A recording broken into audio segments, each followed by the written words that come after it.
وببتدي ان انا اكمل بقيه الرصه بتاعتي على هذا الشكل.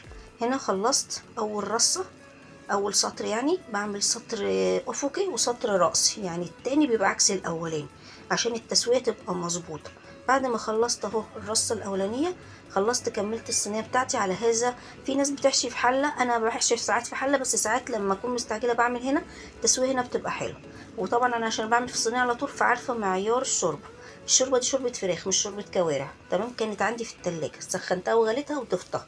وادي المستوى بتاع الشوربة يكون تحت السطر الاخير باين كده زي ما انتوا شايفين.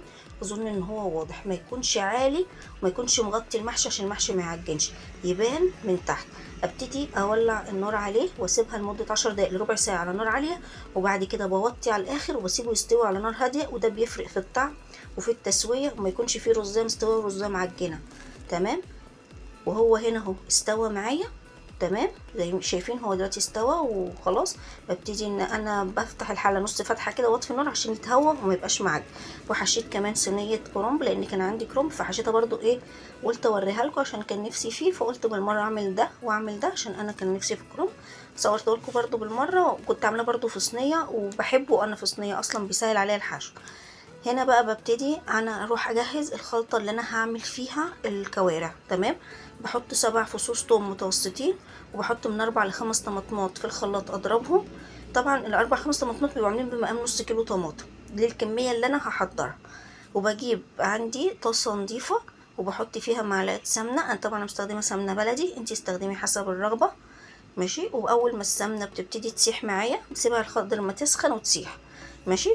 بعد ما بتسخن معايا وتسيح خالص، بروح جايبه الثوم اللي انا فرمته، وبروح نازله بيه وعلى نار هاديه او متوسطه مش عاليه عشان الثوم ما يحرقش ويعمل لذعه في الريحه او في الطعم.